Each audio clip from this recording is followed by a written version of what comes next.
High, কেমন আছো তোমরা সবাই? আশা করছি খুব ভালো আছো। আমি কিন্তু ভালো নেই। দুদিন ধরে আমার শরীরটা খারাপ থাকায় আমি ভিডিও আপলোড করতে পারিনি। আর এখনও পুরোপুরি সুস্থ হইনি। তোমরা আমার ভয়েসটা শুনলেই বুঝতে পারবে। ভিডিও না দিতে পারার জন্য অনেক অনেক সরি।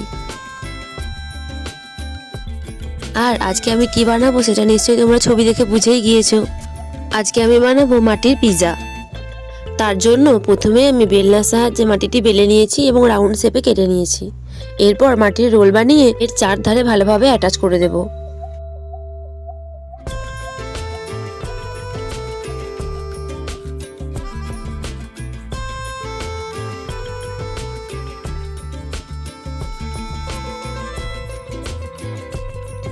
এরপর আরও অনেকটা মাটি বেলে ছেঁড়া ছেঁড়া মতন করে নেব এবং সেটা এই মাটিটির ওপর রেখে দেবো। আর জানো তো, আমি কিন্তু কোনোদিন পিৎজা খাইনি। তো তোমরা কারা কারা আছো যারা পিৎজা এখনো খাওনি বা খেয়েছো আমাকে কিন্তু কমেন্টে জানিও। আর আজকের এই পিৎজাটা বানাচ্ছি আমি কিন্তু ছবি দেখে। আর ইউটিউবে আমি একজনের ভিডিওতে দেখেছিলাম, সে পিৎজা বানিয়েছিল। সে বোন হবে কি দিদি হবে জানি না ঠিক, তবে নামটাও এখন মনে পড়ছে না। তবে তার ভিডিও দেখে ভেবেছিলাম যে আমিও একদিন বানাবো।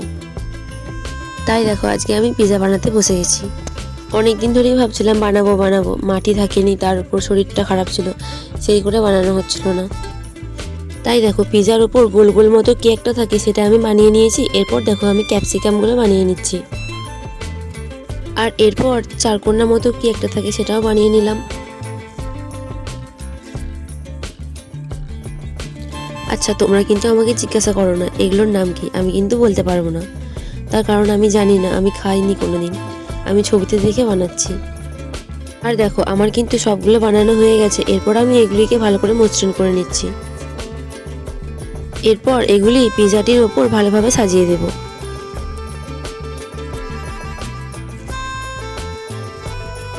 আর দেখো আমার কিন্তু পিৎজাটি মোটামুটি রেডি হয়ে গেছে। এরপর এই পিৎজাটি ভালোভাবে শুকিয়ে নেব।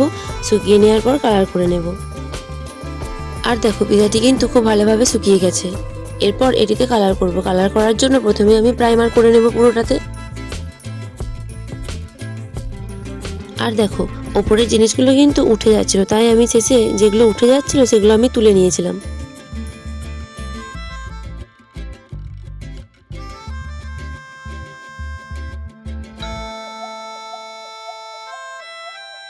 দেখো আমার কিন্তু পিৎজাটি প্রাইমার করা হয়ে গেছে। এরপর আমি এটিতে হলুদ রঙটি করে নেব। আর এই হলুদ রঙটা কিন্তু আমি পুরোটাতে দেবো না, ধারগুলোতে দেব। আমার কাছে যেহেতু অরেঞ্জ কালার ছিল না, তাই আমি হলুদ আর লাল কালারটা মিশিয়ে অরেঞ্জ কালার তৈরি করে নিয়েছি। আর পিৎজার মধ্যেখানটা যেহেতু অরেঞ্জ বা লালচে লালচে হয়, সেই কারণে আমি এই কালারটা করলাম মধ্যখানে।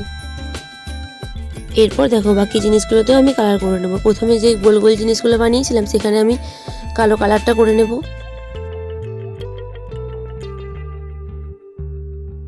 তারপর এই চারকোনা মতো যেটা বানিয়েছিলাম সেখানে আমি লাল কালারটা করব।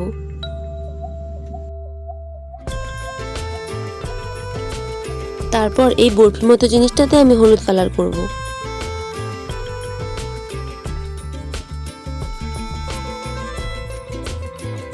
আর দেখো কালার করার পর আমি জিনিসগুলো খুব ভালোভাবে সাজিয়ে নিয়েছি। আর সব শেষে আমি কালার করব ক্যাপসিকামগুলোতে। যেহেতু ক্যাপসিকাম একটু ডিপ সবুজ হয়, সেই জন্য আমি সবুজ আর নীল কালারটা মিশিয়ে ডিপ সবুজ কালার তৈরি করে নিয়েছি।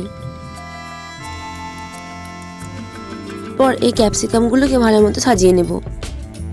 তাহলে আমার মাটির পিৎজাটি কিন্তু মোটামুটি রেডি হয়ে গেছে। তাহলে আজকের এই মাটির পিৎজাটি তোমাদের কেমন লাগলো কমেন্টে জানাতে কিন্তু ভুলো না।